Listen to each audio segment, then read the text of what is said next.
original founders of the Northern Kentucky Civil War Roundtable. And our guest speaker tonight is Mr. Christopher Burns. Very happy to have him here. I have heard him speak before.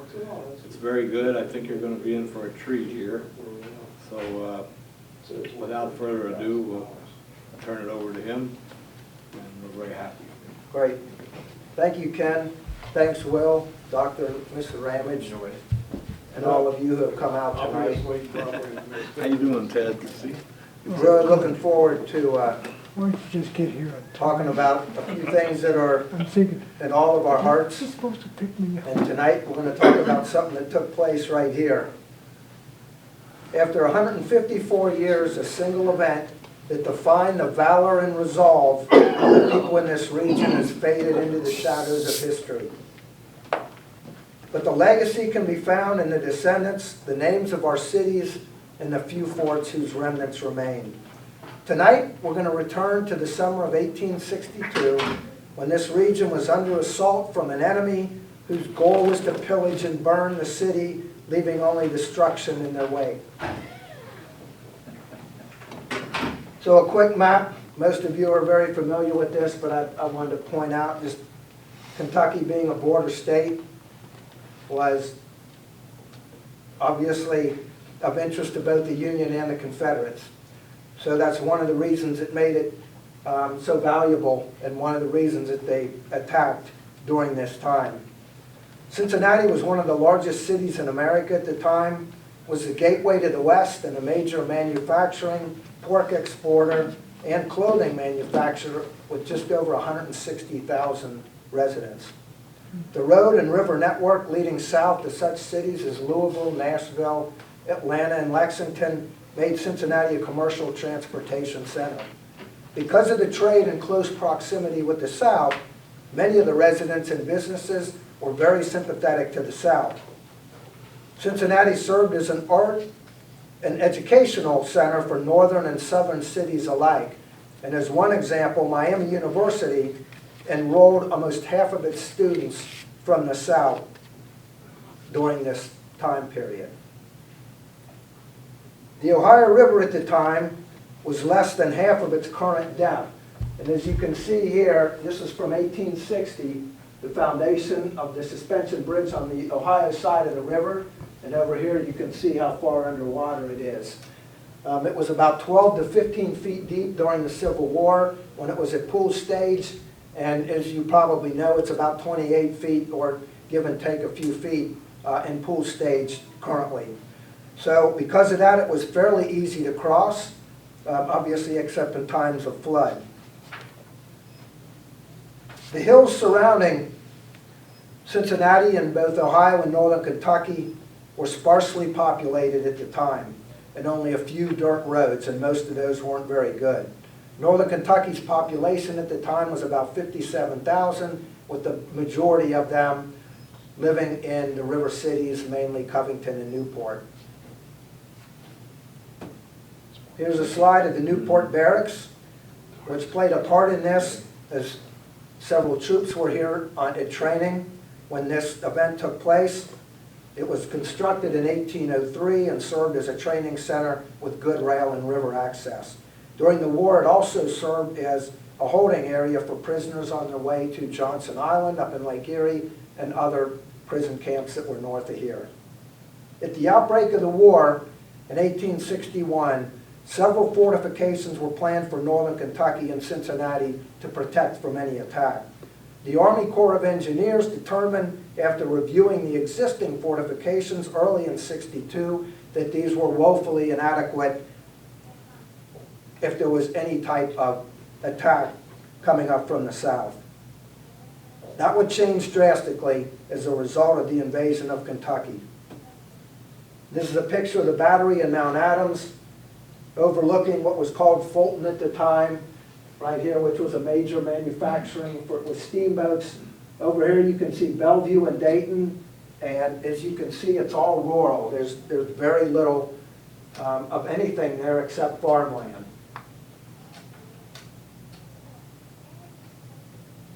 In 1862, the war was not going well for the Union. The Confederates were winning battles in the east and controlled most of Tennessee. In order to take the fight to the Yankees, Robert E. Lee planned a march into Maryland in order to take the fight out of the South and to the North. It resulted, of course, in the bloody Battle of Antietam on September 17th of that year, the bloodiest single day in American history. At the same time, General Braxton Bragg planned to march his army into Kentucky. So it was the only time during the Civil War where the Confederates attacked on northern, not southern soil, I should say, both in the east and the west. And Bragg attacked because he felt that he could take some of the people in Kentucky, the residents, and hopefully have them rise against the Union. Washington City, its capital, was known, as it was known during the war, was extremely worried about Confederate attacks on northern cities, and with good reason. General Bragg was making plans in early August to attack Kentucky using a two-prong approach. And I know this isn't easy to see, but here we have Bragg and General Kirby Smith, and General Henry Heath served under Kirby Smith. So Bragg wanted to attack, as you can see, from two different sides here. He has Kirby Smith departing Knoxville on August the 14th, heading north into the Bluegrass, and he had his men leave August 28th from Chattanooga.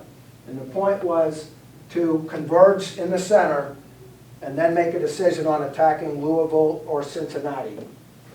And also to see if residents would rise up, that they believe would rise up. He would divide his forces with one arm under his command and another under Kirby Smith with 12,000 men into the heart of the Bluegrass country.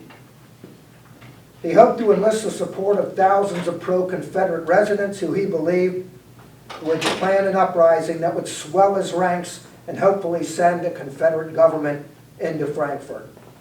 That in turn would bring Kentucky, they hoped, into the Confederacy. That fear drove Secretary of War Edwin Stanton to announce the reformation of the Military Department of Ohio on August 19, 1862. The new department would encompass the old Northwest Territory of Ohio, Michigan, Indiana, Illinois, and Wisconsin, as well as Kentucky east of the Tennessee River. Major General Horatio G. Wright was assigned to the command. On August 29th, General Kirby Smith and the Confederate forces marched over Cumberland Gap and were met with only a token resistance from the Union. They marched straight into Richmond, where they routed the Federals in one of the most lopsided battles of the war. The Union had 6,500 men, lost about 206 killed against a Confederate force of 6,800, and they only lost 78. From there, they attacked Lexington on September the 2nd and Frankfort on September 3rd, forcing the evacuation of the governor and other state officials. Once Paris fell, most of the Union troops in the region marched toward Louisville, leaving Cincinnati essentially very underdefended. The question that alarmed Washington, Cincinnati, and Louisville was where they would attack next. Kirby Smith's optimism was high. On September 3rd, he boasted to Bragg, 25,000 troops in a few days will be added to my command. On September 5th, he continued, Kentucky is rising in mass, a proud boast from a man who clearly did not understand Kentucky or her people. Cincinnati at the time was sparsely guarded by three companies of U.S. infantry, 400 residents at Newport Barracks, and several hundred recruits training at Camp Dennison about 15 miles northeast of the city. 2 Ohio regiments did end up retreating to Cincinnati from central Kentucky after Bragg attacked to assist in the defense of the Queen City. Even combined, that would be woefully short of the manpower needed if the Confederates attacked en masse. Ohio leaders in both Columbus and Cincinnati were extremely concerned, being reminded of rebel raider John Hunt Morgan's recent raid into Kentucky.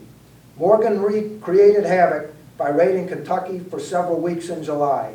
The disruption and the fear that it spread was another reason that led Bragg to attack the Bluegrass State. Morgan believed the attack would be a slam dunk for the Confederacy and result in thousands of new recruits. When the news of the Confederate advancement reached Ohio Governor David Todd, he issued a proclamation to the residents on September 2nd asking that each county to form themselves into companies and regiments to, quote, beat back the enemy at all points he may attempt to invade our state. He notified General Wright, alerting him of his call to troops. He told Wright to be prepared for thousands of volunteers, and thousands came from almost every county in the state, as well as from Kentucky and Indiana. Here's a slide of the Union commanders that were involved in this. The siege of Cincinnati, Horatio Wright will eventually work with General Lew Wallace, and Ormsby Mitchell we'll talk about in just a few minutes. General Wright was concerned because he lacked enough seasoned troops to counter the Confederate threat. Many troops that were available were untried in combat, and a furious correspondence with the governors of Ohio, Kentucky, and Michigan ensued. The governors agreed to the request, but they were struggling to raise new regiments because of a shortage of equipment and arms for the recruits. Graduating second in his class at West Point in 1841, General Wright had proven himself an extremely capable engineer. But by August of '62, there were questions about his field command abilities. He had served in South Carolina in operations against Port Royal and Hilton Head Island, and he led a division in a disaster attack at Charleston, South Carolina. His standing in the crisis of Kentucky, however, would change his image and his luck. William Howard Neff was a noted Cincinnati businessman, and he was concerned, like everybody else, for the safety of the people and the many assets that would be destroyed if the Confederates attacked. He surmised that if the rebels took possession of the city for 24 hours, it would enable them to attack and ransack army stores, steal money from the banks, and destroy the city by fire. But worst of all, he said the moral effect would have been extremely inspiring to the Confederate and the opposite for the Union. When he heard about Bragg's troops moving north, Neff buried his silver, hid his valuables, sent his money from his banks to New York, and sent his family to Yellow Springs, Ohio for safety. Many others followed suit as the fear spread like wildfire through the city and the entire region. Neff had volunteered earlier in the war with his military company that served 90 days. The same company volunteered again and named their regiment the Pearl Street Rifles. They knew from experience what to expect, and that was the exception during the next 3 weeks. On September 1st, General Wright, who had proceeded to Lexington, ordered General Lew Wallace to remain in Cincinnati and take command of the troops arriving in the Queen City. Wright knew General Wallace had experience in the Mexican War, as well as the battles of Fort Henry, Donaldson, and of course Shiloh. He quickly turned to Wallace for support in the emergency. And to the benefit of the entire operation, Wallace would remain in charge until the crisis was over. Wallace issued a proclamation to the citizens of Cincinnati stating, quote, "The undersigned by order of Major General H.G. Wright assumes command of Cincinnati, Covington, and Newport. It is fair to inform the citizens that an active, daring, and powerful enemy threatens them with every consequence of war. Yet these cities must be defended, and their inhabitants must assist in the preparation to ensure that the attack is unsuccessful. Patriotism, duty, honor, and self-preservation was the call for him. And he said it must be done equally by all classes. So it mattered not to him whether you were rich or poor, Irish, German, black, or some other descendant. He expected you to do your part. And he put out an order stating, quote, "Soldiers for battle, citizens for labor."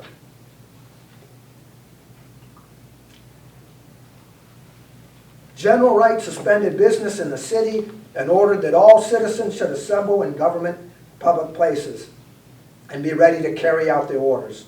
The mayor of Cincinnati, George Hatch, followed suit, further noting in a bulletin that all persons organize themselves in a manner deemed best for the defense of the city. In its lead editorial, the Cincinnati Gazette declared, "To arms, to arms! The time for playing war has passed. The enemy is fast approaching our city. Kentucky has already been invaded, and our cities for the first time since the rebellion are seriously threatened. Let us prepare to resist an army 100,000 strong bent on our destruction." Back in November of '61, General Ormsby Mitchell and Colonel Charles Whittlesey of the Engineering Corps oversaw construction of 8 batteries and 1 fort in northern Kentucky. Not only did Mitchell have military experience, but he was also a noted professor of astronomy at the University of Cincinnati. He completed the main fort along the Lexington Pike, today Dixie Highway. I'm sure many of you know, just south of the Kyles Interchange on the west side of Dixie Highway. And that became known, of course, as Fort Mitchell. It was the largest and best defended fort in the region since it guarded the main road from Lexington to Cincinnati. On September 4th, 1862, Wallace met with Wright and they devised a plan that would complete and upgrade the series of forts and batteries with artillery, and more important, link those forts constructed along the hills in Campbell and Kenton County.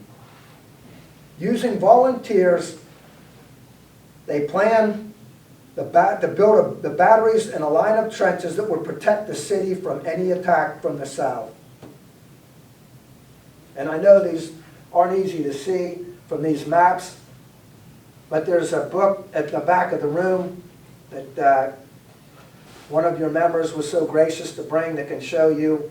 And basically the fort started in Bromley, as you can see right up here, and followed essentially Spooky Hollow Road through DeVue Park, came close to the intersection of I-75 and Kyles Lane, then followed that hill ridge down where Battery Hooper, where the James Ramage Museum is currently located, Battery Carlisle, and on down, and finally comes parallel here with Route 17 as it turns northeast in Latonia.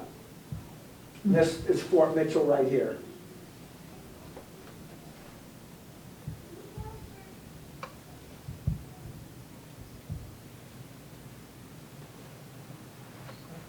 This slide shows a depiction today of what this would look like. Here's I-75.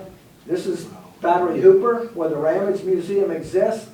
And down this ridge here, you can see where Route 17 in Latonia goes. And those batteries in the trenches essentially follow that line just north of Route 17. And the pontoon bridge they built is right at the entrance of Mikan Park. Goes right across south of where the bridge, I-275 bridge is now. These are the Campbell County. The pontoon bridge comes across here. So it wasn't as, as focused as here because you had several hills and batteries up on top of several.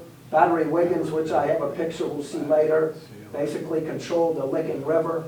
But Battery Schaller, all these went up the hill into Southgate and eventually into the Highlands, which of course now is Fort Thomas. The batteries and forts were named after military personnel as well as noted people from the region. This would be the first line of defense. The second line would be the Ohio River. And to protect that, General Wright ordered 16 steamboats to be armed with cannons that would patrol the river day and night as long as a Confederate threat seemed imminent. The final defense came from artillery on Mount Adams, as we saw earlier, Price Hill, and at the foot of the huge foundation of the unfinished suspension bridge. Responding to the call to arms were 12,000 militia and about 60,000 volunteers. They would later become known as the Squirrel Hunters, so named by Cincinnati paymaster Malcolm McDowell. One author reported that the famed Squirrel Hunters in their homespun clothing, carrying their antiquated squirrel guns, poured forth from the farms and woods to help construct and occupy the trenches. Many of them had no military training at all, but their enthusiasm and support greatly aided the federal efforts during the scare. This is from Frank Leslie's Weekly. These are the squirrel hunters entertained by the people in the Fifth Street Market, which we'll talk about in a minute. You can see the ladies here all dressed with fruit and different things in their baskets. The men marching down Vine Street towards the river. So you can see how many people turned out for this. On September 6th, Wallace reviewed the troops as they marched down Vine Street, and Neff later remembered that so many trains were transporting volunteers to the city that it resembled a military camp. Police were used as provost guards and put on every corner to ensure that all able-bodied men were assisting. Only artists were allowed to remain in town so they could provide entertainment at night. As an incentive, the citizens of Cincinnati and the surrounding community sought donations to pay the volunteers between $1 and $1.50 a day for their work. Between September 3rd and 8th, an average of almost 1,800 volunteers signed up each day, and that number increased the following weeks. Records show that civilians from 65 counties in Ohio of 83, numbering 15,600 men, reported for duty. That number, however, is considerably less than the actual number that volunteered because many of the men never registered. A major issue was lack of basics that the troops needed, including uniforms, arms, tents, and other supplies. Those without guns had to wait until they arrived. A few units without tents, including the Pearl Street Rifles, asked local residents for blankets, and they gladly donated them for the cause. Such was the universal generosity of most citizens, who worked in many different capacities during the siege. To assist in the preparations, local women made valuable contributions as well. Some sewed bandages and tourniquets, while others baked and served meals. Still others waited tables every day and night at the Fifth Street Market, which the city had commandeered as a central commissary and gathering place for the troops and the volunteers, which you see on this picture here. To help ensure safety, especially with the untrained squirrel hunters, the sale of alcohol was banned for 7 days in early September. The Cincinnati Gazette reported that, quote, wholesale liquor trade is prohibited in the city except of supporting druggists. Merchants are allowed to ship to points no less than 30 miles from the city. The siege also adversely affected business as well. Events reported in the Cincinnati Gazette stated, with business being suspended, the volume of commerce has been exceedingly slender. The city, under martial law, too, deters country people to a very large extent from visiting us. The occupation of the Fifth Street Market, and another story by the military authorities, still prevents the resumption of business in that place. The usual market yesterday was consequently held at 6th Street, and the prices of meats are much higher, while the fish market is also very low. General Wallace, meanwhile, was distressed at the length of time that it took to ferry troops across the river.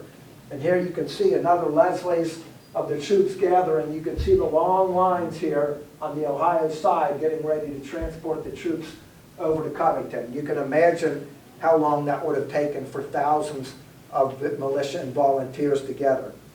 There obviously was no completed bridge at the time, so the boats had to do all the transporting. Wallace consulted with Cincinnati architect Wesley Cameron regarding the feasibility of building a pontoon bridge across the Ohio.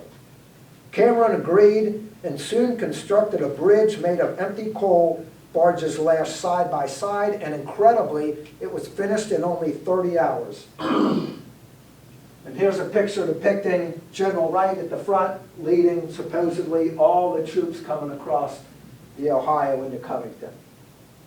But as you can see, it would take a lot less time to do that than to continue to ferry the troops.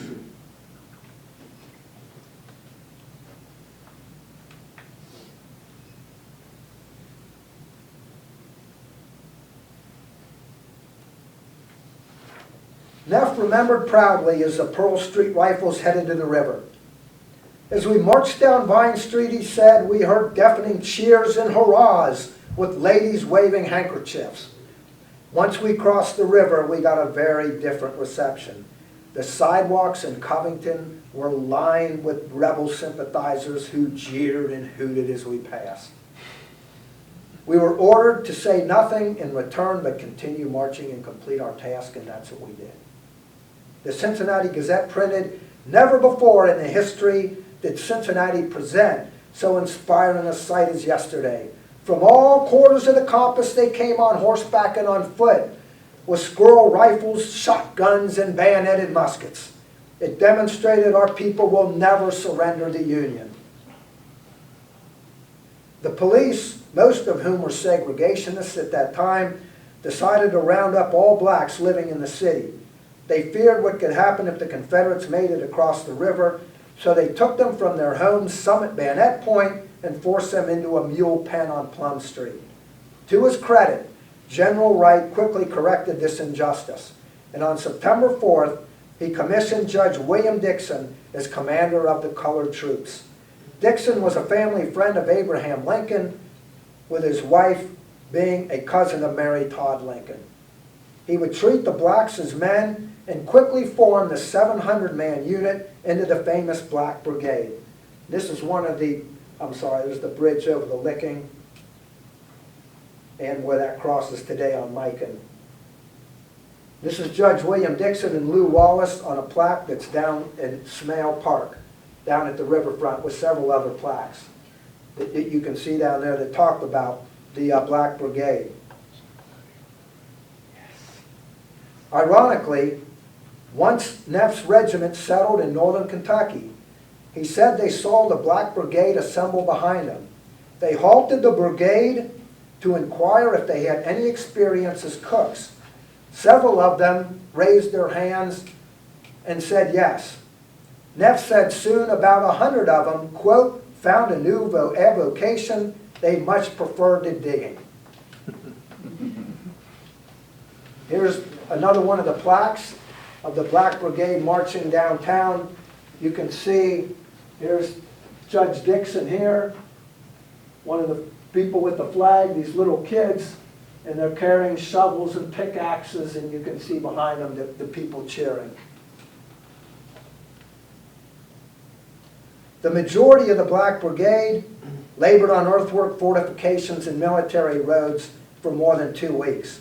This was one of the first times that the Union Army utilized the service of African Americans to assist in the Union cause. Their commanders and Army engineers recognized their efficiency. Their main role, along with many in the units involved, consisted of constructing military roads, digging trenches and rifle pits, felling forests, and building forts. During their first week of service, they received no compensation for their labor. The second week, most were paid $1 a day. By the third week, they were paid $1.50. On September 20th, after 15 days, they completed their work, which included the fortifications near Southgate, Kentucky. And there's the flag that was made for them that still exists. Judge Dixon addressed the men afterwards, saying, quote, you have labored faithfully. The hills across yonder river will be a perpetual monument of your labors. Go to your homes with the consciousness of having performed your duty, of deserving the protection of the law, and bearing with you the gratitude and respect of all honorable men. He said they were the best workers he had ever seen. They even made national news when the New York Times reported on September 18th that they were, quote, throwing up earthworks with marvelous celerity. This is the famous Burnett House, where many presidents and other noted people who came to Cincinnati during the middle and latter part of the 19th century stayed. Reporters from many cities flocked to Cincinnati, hoping for a dramatic story. Many of them stayed right here. This was on the corner of 3rd and Vine. Typical of the stories that came out at the time were the following. This was followed by a reporter who was on the top floor. From the security of my hotel room high in the Burnett House, I have a full view of the battle area. I can observe battle zones in the Kentucky hills right before me. And the atmosphere is intense. The Ohio River has been spanned, over which pass day and night Union forces and volunteers from many northern sections of the Union. The Kentucky hills of Kenton and Campbell counties are bristling with cannon fortifications and rifle pits awaiting an enemy which is reported to be but 20 miles south. Federal pickets report encounters with the rebel scouts were probing for weaknesses in the lines of defense. General Wallace has directed his officers to caution the defenders to stay behind your breastworks and they'll never get through. This is a slide of the Fort Mitchell, the only four-sided fort that was actually built during the time. You can see cannon. I know it's not easy to see in several places as it faces south along the Lexington Pike. And that again was a key to the defense. Situated on present-day Dixie Highway, it protected the approaches of the Confederates where the Union expected them to march north from Lexington. The surrounding area, as you can see in 1862, was nothing more than a few houses situated among a few of the wooded ravines. Here's a picture taken earlier this year by Andreas, who was taping this for me tonight. We were there in March, Battery Hooper, where the Ramage Museum is, and none of this was here in 1862. All these hills would have been completely clear, but what you can see clearly is what an angle you have with artillery up on that hillside. So this is the I-275 bridge over the Licking River, which you can see part of right here, and all the stores and everything down on Route 17 down here. So you can see why they chose that site, and many of the sites, if they didn't have woods and trees, of course, were in this. Yes? Chris, a gun there would fire how far? Well, the ones that I've seen different distances on that. I would defer to Dr. Ramage to answer that one. Over a mile, but they didn't have any cannon at Battery Hooper during this crisis. It was just men with rifles. Okay. Did they put them in later? Yes, yes. They were well armed with cannon, a couple of 18-pounders by 1864. So they went on arming it after this. There were 15 cannon, most of them in Fort Mitchell for the crisis, but none at Battery Hooper. But the rifle pits extended on down to the river, so the area was covered by rifles. And other forts had the roads covered as well. Batteries, yes. Batteries, yes. Thank you.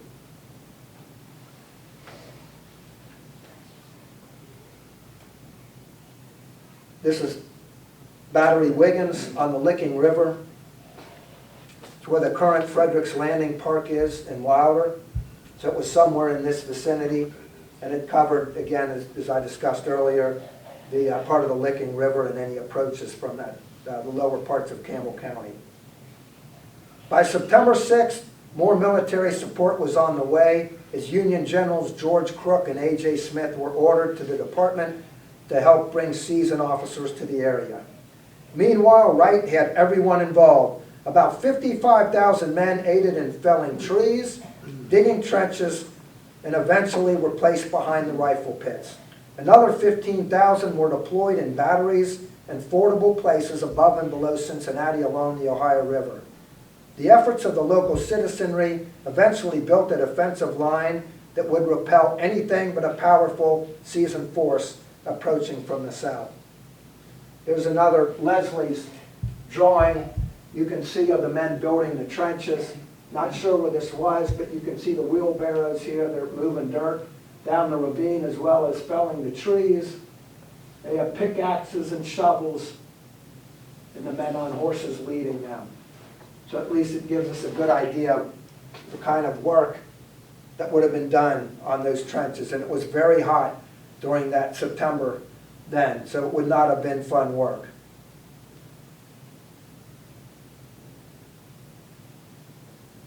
Strangely enough, women and children were permitted to tour the lines, and many of them brought food and drinks and made it truly a family affair for several enjoyable days during that fall. This ended, however, ironically on September 11th due to the approaching Confederates.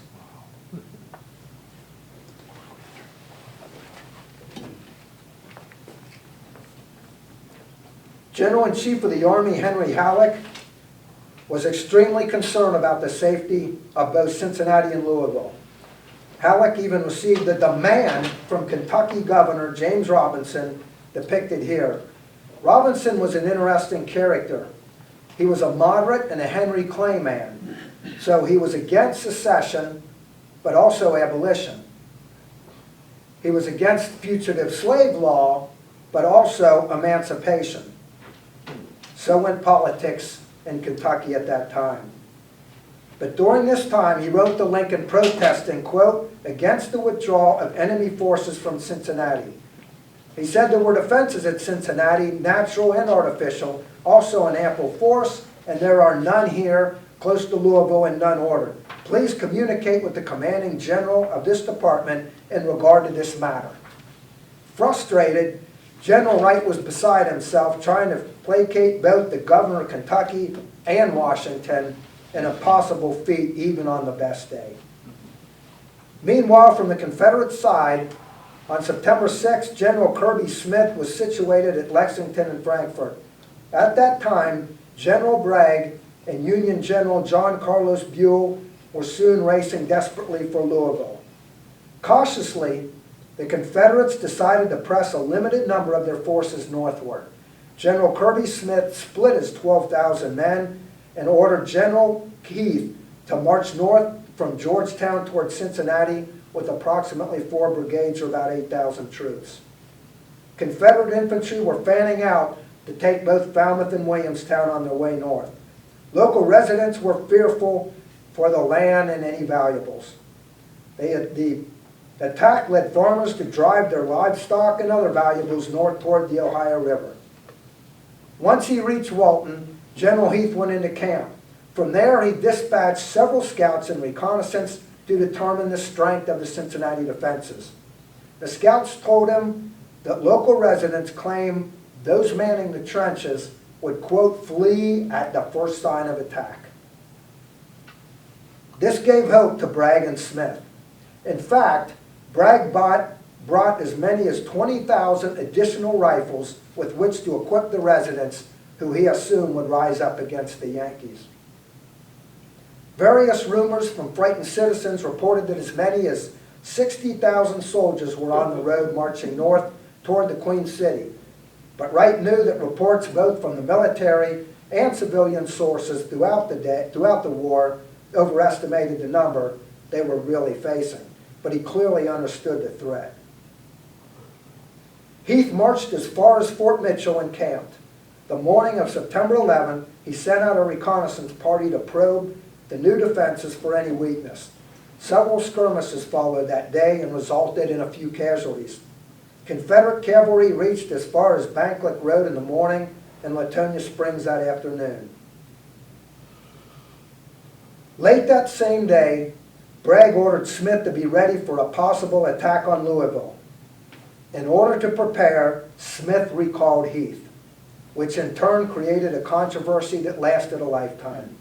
Ordering Heath south effectively ended the Confederate crisis in northern Kentucky and Cincinnati. Kentucky remained a slave state, as we know, but true to the spirit of their hero Henry Clay, the majority also remained loyal to the Union, and the expected uprising of new recruits never materialized.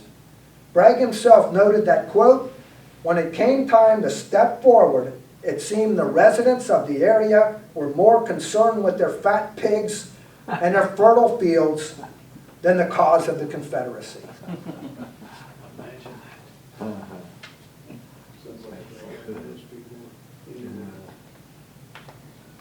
A Union captain commanding a company of scouts reported the rear guard of the rebels by the afternoon to be 4 miles south of Florence. He noted that the roads were strewn with guns, knapsacks, camping equipment, and other supplies. Neff said on the morning of September 12th, the Pearl Street Rifles were awakened by a chorus of inspiring words from the song John Brown's Body. It started faintly, he said, but it got louder as those near to him joined in. He said, slowly, regiment after regiment were caught up in the strain. The song reverberated from the hill and the valley. There was nothing more inspirational or beautiful, he said, an occasion which comes but once in a lifetime, never to be forgotten. Afterward, General Wallace rode up and said, the skedaddle is complete. Every sign of a rout. The danger is over. We will leave troops enough to man the forts, and tomorrow you can return to the city. Finally, after concentrating their efforts against the rebel attack, the squirrel hunters and troops that had come from all walks of life ended the 3-week ordeal with a triumphant march home. And here's a picture depicting the triumphant march. As you can see, the band playing and the troops marching up Vine Street from the river. The volunteers had left their homes and concentrated their efforts as a single force in a defining event that eventually saved the city.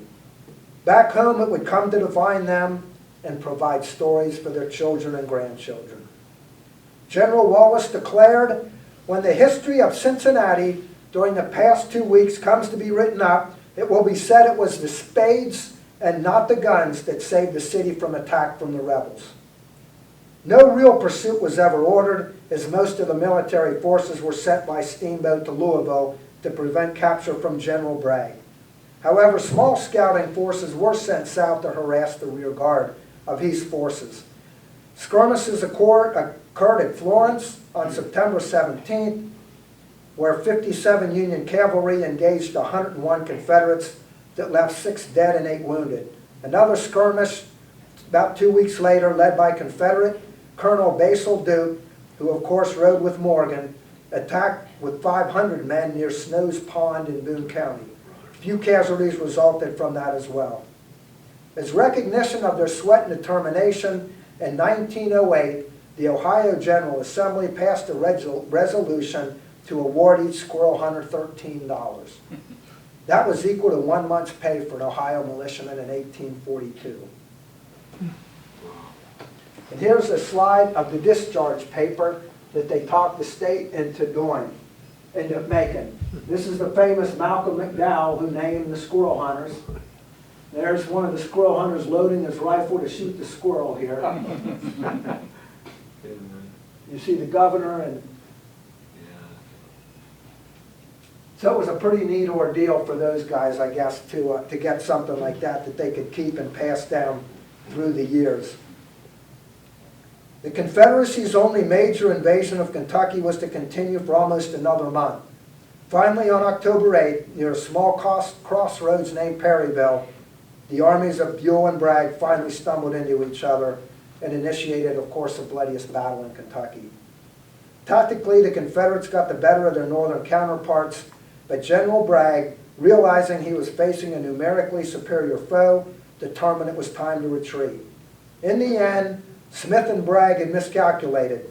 Kentucky had not risen in math to join the Confederate liberators. Heath made light of the Union defense later on. The initial skirmishing near Florence convinced him that the federal forces in his front were nothing more than militia. He claimed his troops were formed in a line of battle, ready to sweep all opposition aside and march across the Ohio. Then a dispatch came from Kirby Smith, quote, positively ordering that no attack be made. After the war, during a meeting in Cincinnati, Smith and Wallace argued the point publicly, but neither would be persuaded from their view. Heath was a strong supporter of Kirby Smith, and he blamed the failure of the Kentucky campaign on Braxton Bragg. Upon reaching Richmond, Virginia, after it was over, Heath met with Confederate President Jefferson Davis and told him of Bragg's reputed incompetence. He said, quote, there is no man in either of the contending armies who was General Bragg's superior as an organizer or as a disciplinarian. But when he was in the presence of an enemy, he lost his head. A poem honoring General Wallace captured the moment of the hero despite its amateur prose. And I'm just going to read 3 lines of it. The siege of Cincinnati. Who saved our city when the foe swore in his wrath to lay it low and turn to joy our tears of woe? Lew Wallace. Who taught us how to cock the gun and aim it straight and never run and made us heroes every one? Lew Wallace. Who sat his prancing steed astraddle upon a silver-mounted saddle and saw the enemy skedaddle? Lew Wallace. Great. Thank you for your time. What would you think of the preservation, current preservation efforts going on at this time? Well, I wish it would be more because of obviously lack of funds and how overgrown many of the sites are. Yeah. It's pretty sparse. So other than other than Battery Battery Hooper, Hooper. the word is sparse on the preservation efforts Correct. that have been made over these. Okay. correct. There's a gentleman that is doing a lot of work at Evergreen Cemetery, digging up a lot of artifacts. And hopefully, and he's donating those to Evergreen, the office at Evergreen, and also the Campbell County Historical Society. And he says he's going to donate all of it at one point or another to different places. I mean, some of it he said he passed down, but he said he's going to donate a lot of it over the years to military organizations and also museums. And I believe him. There's some people I know that are weary of what he's done, but I've met with him. He was here at the last talk I gave, and I talked to him since then. And I think he's honest, and I think he will do that. So that's very hopeful. Yes. On the map of Campbell County, you had to put things in perspective. At the bottom left-hand, well, kind of back bottom center, it shows St. John's Church. That's right down the hill here on Johns Hill Road. Here? Yes. That's a landmark now, been declared a landmark. One of the things that, when we took the picture of Battery Wiggins, or took the picture on Licking River close to where Battery Wiggins was supposedly, I've seen two different maps. I've seen it up on the hill, up where St. John's is, but I've also seen it right down literally where that park is. So to be honest with you, I'm not sure which one is true. That's why I leave it at, it was protecting the Licking River. You can see the, where if there was cannons there, what they would do. And also the approach from the south in that area. It's no wonder that's confusing, because where St. John's Church is, their cemetery is called St. Joe's Cemetery. Okay. And St. John's Cemetery is up farther on Johns Hill Road, right in the middle there where that little gate is. You go up there, you see it. I don't know, that's actually St. John's Cemetery, so I'm sure there's some confusion yet about that. And I wanted to ask you, they started out at Newport Barracks and moved up to Fort Thomas. And there was a guy by the name of, I think it was Biggerstaff, and I'm not sure about this. I know you know, and Dr. Ramage would know. I believe he was a prisoner of war, a Confederate prisoner of war, and then he married, made friends with the Union people, and married somebody big within the Union, and had money or something, and gave money for them to get Fort Thomas started. Is that true, or what exactly is the story behind that? That I don't know enough of it to be able to speak to that, unfortunately. Does anybody know any more? Sorry, that's something I'll have to look up now. About that. I could be wrong. Maybe he wasn't a prisoner of war at Newport Barracks, but that's what I was first told about it. Yeah. Yes. Two quick questions. First one, I've been told that there is, one of the batteries is very close to the current 275 near NKU. Is that true?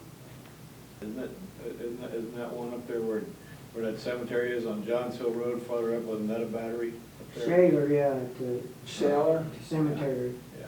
Shaler's in, that's at Evergreen, isn't It's it? in every. That's Okay. the nearest to NKU, the That's nearest close. battery. Okay, all The right, next nearest would be over on Johns Hill Road, okay. over on the Licking River. Then the other question, I seem to vaguely recall a map where the lines extended a very short way into Ohio as well. Is that true, or did they end at the Ohio River? I've never heard of any other than the batteries on Price Hill Okay, and on Mount Adams. maybe that was what they were depicting. Right, and that would Okay. make sense, because those were the two hills that protected Cincinnati. Yeah, okay, And then you put them at the base of the foundation, yeah, you know, of the suspension bridge, and you pretty much covered anybody coming across the river. yeah, yeah. Yes, no, I wanted to mention the difference in the depths of the river is that it's kept artificially high now for commerce. Mhm.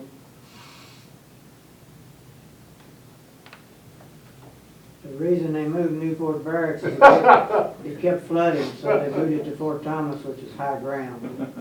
So the Army did that. Sorry for Well, laughing. it had nothing to do with that person I was thinking of. And I don't know the story of this big stuff. Too much gambling down in Newport. Yeah. Yeah.